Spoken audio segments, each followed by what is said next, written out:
Arizona Territory. Winter, 1891. Most people believed the desert could only kill with heat. Those who had lived there long enough knew the truth. Winter was far more unforgiving. A single snowstorm could erase every trail, silence every river, and bury a traveler before anyone even realized he was missing.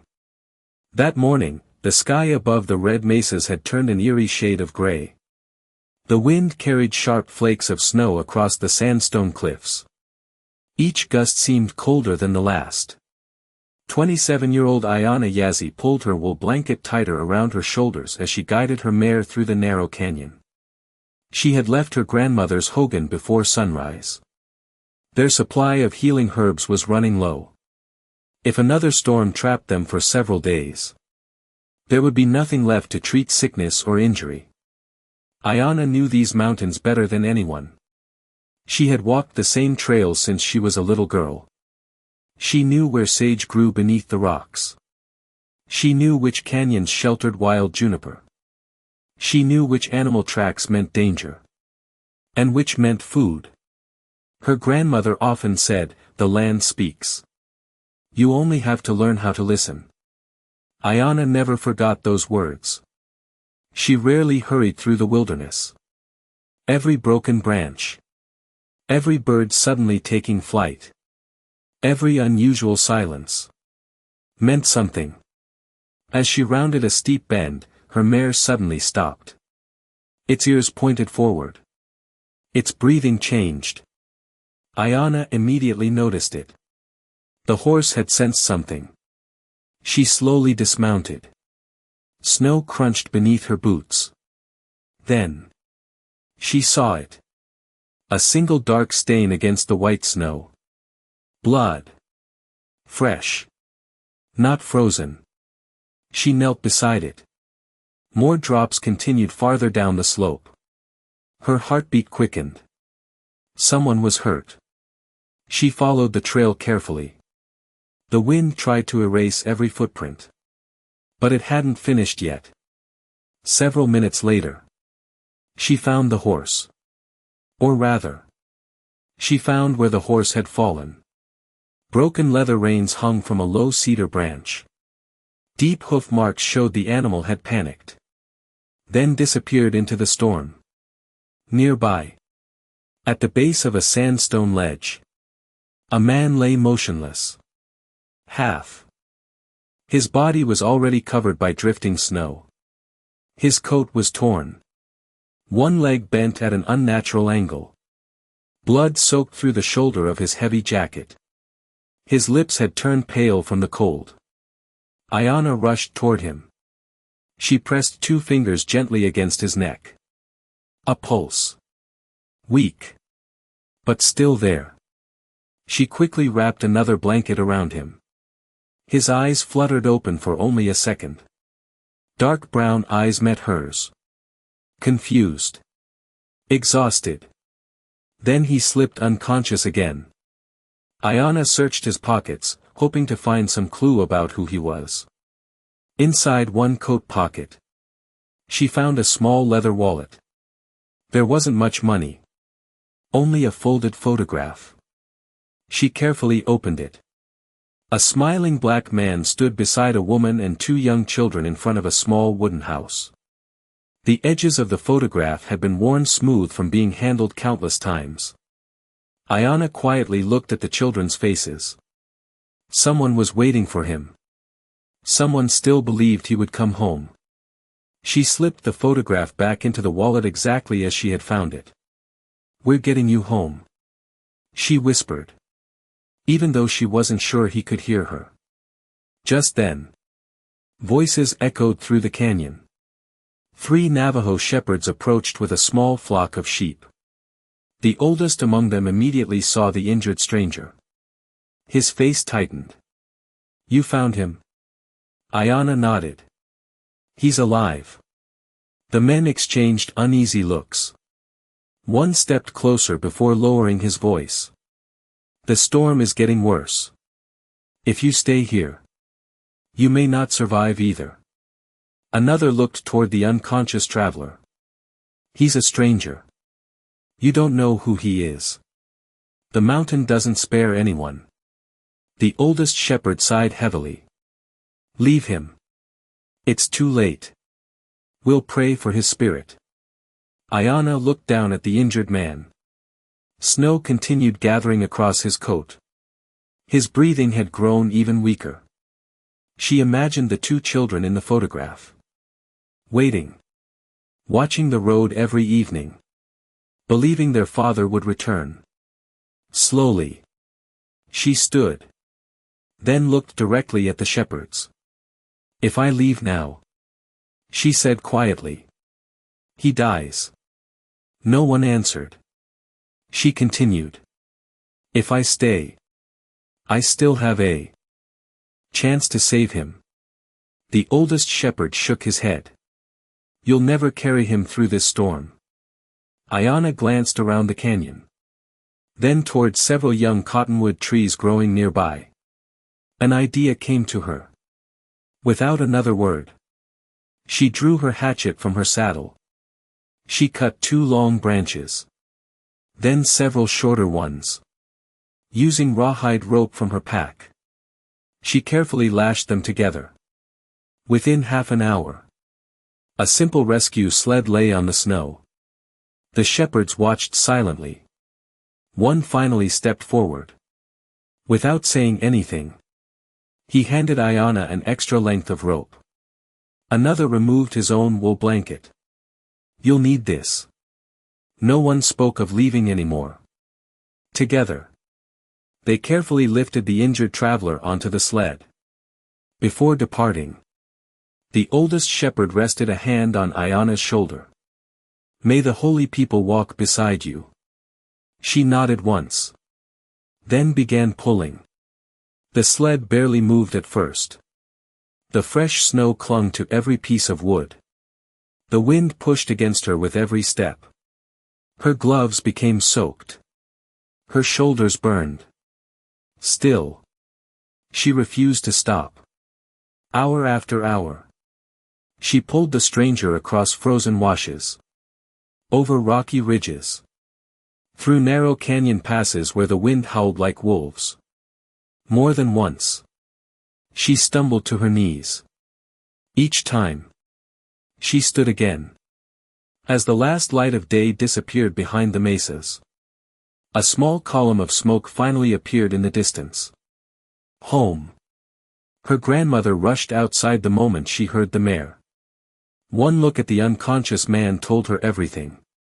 Without asking a single question, the old woman opened the door wide. Bring him inside. The warmth of the fire slowly filled the small hogan. Aiyana removed the man's frozen boots. Her grandmother prepared hot cedar tea. Together, they cleaned the wound in his shoulder. Straightened his broken leg. Wrapped it tightly with wooden splints. Hours passed. Outside, the blizzard continued roaring across the desert. Inside, only the crackling fire could be heard. Near midnight, the stranger's fingers moved. Then his eyes slowly opened. The ceiling above him wasn't familiar. Neither were the walls. He tried to sit up. Pain shot through his leg. Aiyana immediately knelt beside him. Don't move. Your leg is broken. He stared at her. His voice was barely a whisper. Where am I? My home. She answered softly. You collapsed in the storm. He looked at the fire. Then back at the young Navajo woman carefully changing the bandage on his shoulder. His eyes filled with quiet confusion. After several seconds, he finally asked the question that had been weighing on his heart. Why would you save a stranger? Aiyana paused. A faint smile appeared on her face. Because, many years ago, someone I had never met saved my family. The man looked at her in silence. Too exhausted to speak again. Moments later, sleep overtook him once more. As Aiyana carefully removed his torn coat to dry it by the fire, a small photograph slipped from an inside pocket. She picked it up before it touched the floor. On the back, written in faded pencil, were 4 simple words. "Come home, Daddy." Aiyana held the photograph a little tighter, then looked toward the sleeping stranger. For the first time, she realized she wasn't only trying to save one man's life. She might also be saving an entire family. The snowstorm raged through the night. By morning, the wind had finally grown quiet. Soft sunlight spilled across the frozen desert. Inside the small hogan, Marcus Reed slowly opened his eyes. For the first time since the accident, his mind felt clear. He looked around carefully. The room was simple. A stone fireplace glowed in one corner. Bundles of dried herbs hung from the ceiling. Hand-woven Navajo blankets covered the walls. Nothing inside spoke of wealth. Everything spoke of care. He tried to sit up. Pain shot through his left leg. He gritted his teeth. Aiyana immediately looked over from the fire. "Easy. The bone has been set. If you force it now, you'll break it again." Marcus nodded. "I'll try." She walked over carrying a wooden bowl. "Drink. It's willow bark tea. It'll help with the pain." Marcus accepted it carefully. The warm cup trembled slightly in his hands. "You know medicine." Aiyana smiled. "My grandmother does. I only learned from watching her." The elderly woman looked up from grinding dried herbs. "She's being modest. I've taught her everything I know." Marcus looked from grandmother to granddaughter, then quietly lowered his eyes. "I owe both of you my life." The old woman simply smiled. "No. You owe your life to the young woman who refused to leave you in the snow." Marcus slowly turned toward Aiyana. She was already adding more wood to the fire. As though saving someone's life was nothing extraordinary. The next several days passed peacefully. Outside, the snow remained too deep to travel. Marcus spent most of his time resting. Aiyana changed his bandages every morning. She checked his fever, prepared medicinal teas, adjusted the wooden splint on his leg. Never once did she complain. Never once did she ask for anything in return. Marcus couldn't help noticing how quietly she moved. She spoke only when necessary. Most of the day, she worked, gathering firewood, melting snow into drinking water, repairing leather tack, feeding the horses. Every task was done with calm precision. One afternoon, Marcus watched her sharpen a skinning knife. "You've done this your whole life?" She nodded. "My grandmother raised me here." "You never lived in town?" She smiled faintly. "The land has always been enough." Marcus chuckled. "I don't think I'd last a week." "You would." She answered. "You just haven't learned to listen yet." "Listen." She looked toward the mountains outside. The wind. The birds. The horses. They always tell you something. Marcus laughed softly. "I've spent my whole life listening to train whistles. I wouldn't know where to start." For the first time, Aiyana laughed too. It wasn't loud. Just enough to brighten the room. Nearly 2 weeks passed before Marcus could finally stand with a walking stick. His leg remained weak, but the swelling had begun to fade. That afternoon, he pulled the worn family photograph from his wallet. Aiyana happened to walk in carrying fresh water. She immediately recognized it. Marcus smiled. "You found this?" "I kept wondering how it got back into my pocket." She nodded. "I didn't want it to get wet." Marcus studied the Picture quietly. My wife. He pointed gently. Her name is Grace. Then to the children. My son, Isaiah. My little girl, Hannah. Aiyana smiled warmly. They look happy. They are. Marcus answered. Or at least. I hope they still are. His smile slowly faded.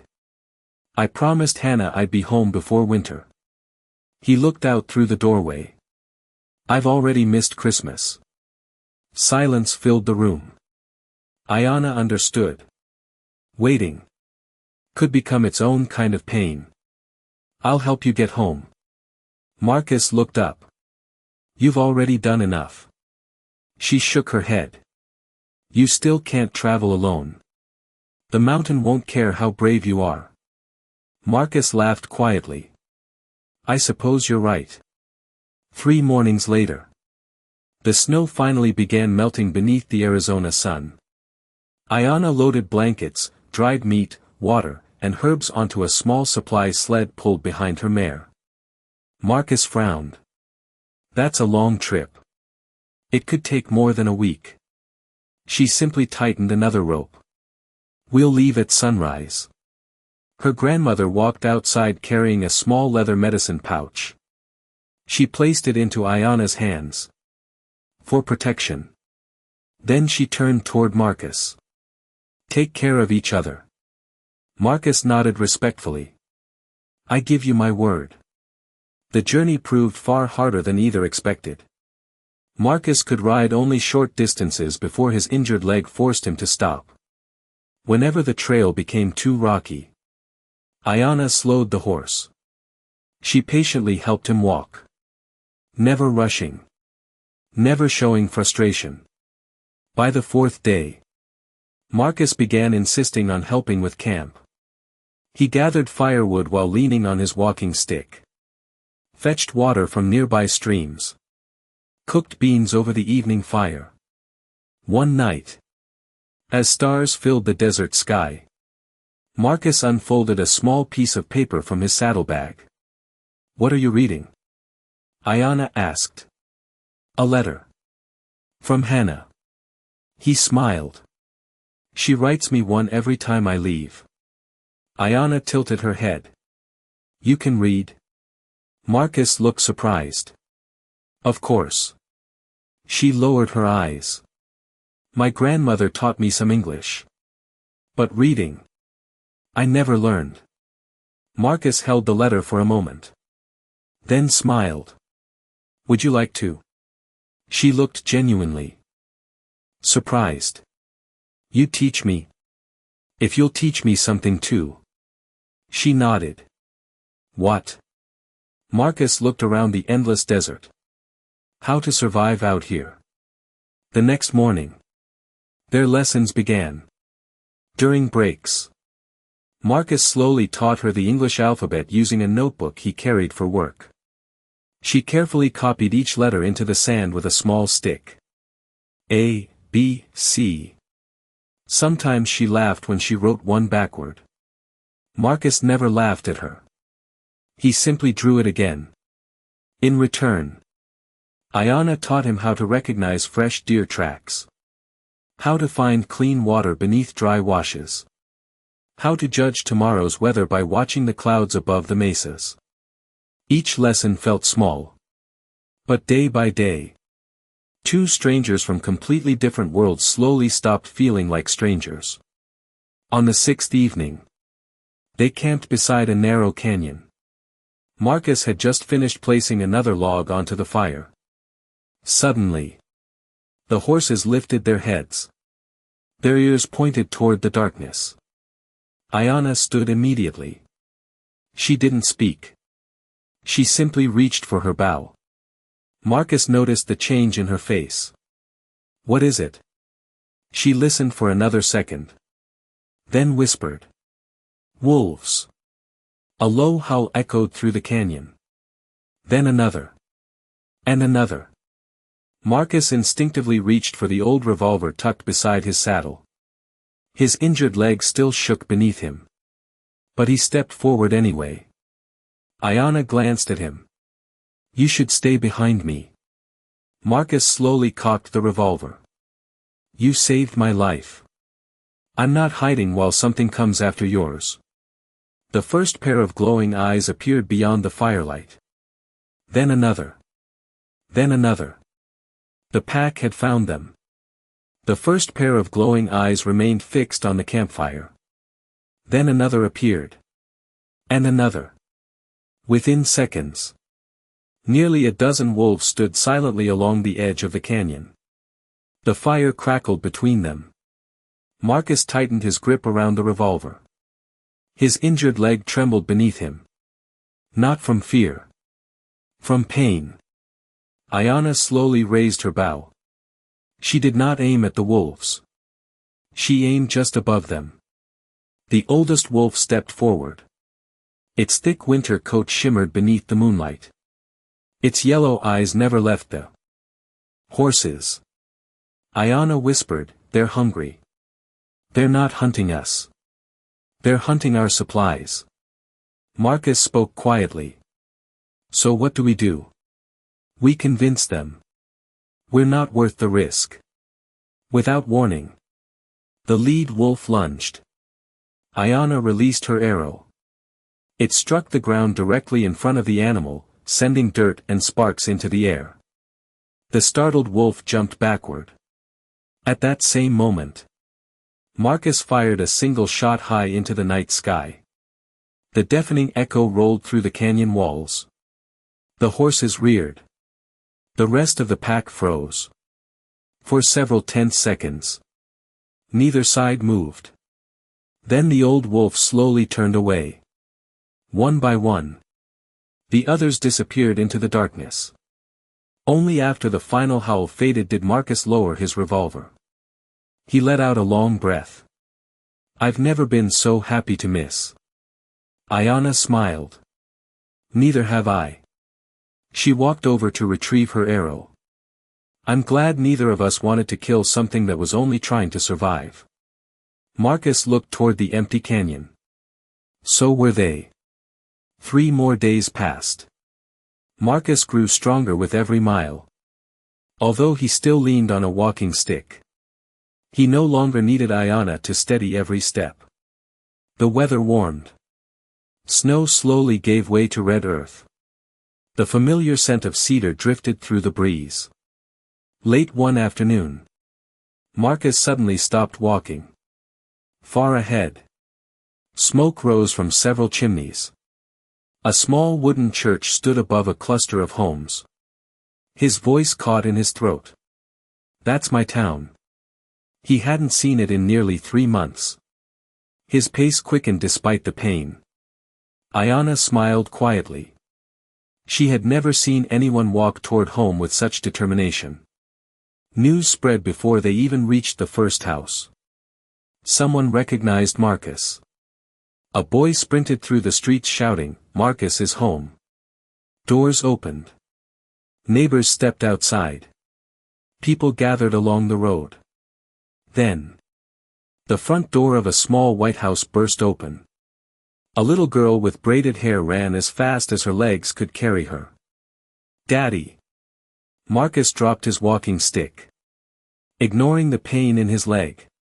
He knelt with open arms. Little Hannah threw herself against him. She cried so hard she could barely speak. "You came home. You promised." Marcus wrapped both arms around her. "I know. I'm sorry I was late. I tried." A young boy hurried over next. Trying very hard not to cry. Marcus pulled him into the embrace as well. Then, Grace stepped slowly onto the porch. For a moment, she simply stood there. Tears streamed silently down her face. Marcus walked toward her. Neither of them spoke. They simply held each other. Sometimes, there were no words worthy of surviving a miracle. Only gratitude. After several minutes, Marcus turned toward Aiyana. She remained quietly beside her horse. Almost unnoticed. As though she intended to leave before anyone asked her to stay. Marcus gently placed a hand on Hannah's shoulder. There is someone you need to thank. The little girl looked toward Aiyana. Then ran straight to her. Without hesitation. She wrapped both arms around the Navajo woman's waist. Thank you. For bringing my daddy home. Aiyana froze. She wasn't used to being hugged by strangers. Slowly. She rested a gentle hand on Hannah's shoulder. You waited for him. The little girl nodded. Every day. I prayed. So did I. Aiyana whispered. Grace approached next. She held Aiyana's hands in both of hers. I don't know how to repay you. You don't have to. Aiyana answered softly. I only wanted him to come home. Grace shook her head. No. You gave my children their father back. No amount of money can repay that. Marcus smiled. Then don't repay her. Welcome her. Aiyana stayed only 2 nights. She never intended to remain longer. Her grandmother was waiting. The mountains were calling her home. On the morning she prepared to leave. Marcus stopped her. I have one more favor. She tilted her head. What is it? Let us take you home. Several weeks later. A wagon rolled into Navajo country. Marcus sat beside Grace. Behind them. Hannah and Isaiah laughed as they admired the towering red cliffs. The moment Aiyana's grandmother saw them. She smiled knowingly. I wondered when you'd come. Marcus climbed down first. He carried lumber. Tools. Seeds. Medical supplies. Grace carried blankets. Books. Children's clothes. The town doctor stepped down from another wagon behind them. I heard there isn't a clinic within 50 miles. He smiled warmly. I'd like to change that. For the next several weeks. Cowboys. Black carpenters. Navajo craftsmen. And local families worked side by side. Together they built a sturdy wooden bridge across the dangerous creek where countless travelers had once been stranded. A small trading shelter soon followed. Then a modest clinic where both Navajo families and passing travelers could receive treatment. What began as one rescue quietly transformed an entire community. The following spring. A celebration filled the valley. Children from both communities played together beneath blooming cottonwood trees. No one cared who came from the reservation. Or who came from town. They simply laughed. Marcus walked toward Aiyana carrying a carefully wrapped package. I have something. She opened it slowly. Inside was the same family photograph she had once found inside his coat. But now. There was a second photograph beside it. Taken only days earlier. Both families stood together on the new bridge. Smiling. Shoulder to shoulder. Marcus pointed to the back of the new photograph. Aiyana turned it over. Written neatly beneath the date were the words, "The day you saved one man, you gave 2 families a future." She read the sentence twice. Then quietly wiped away a tear. Marcus smiled.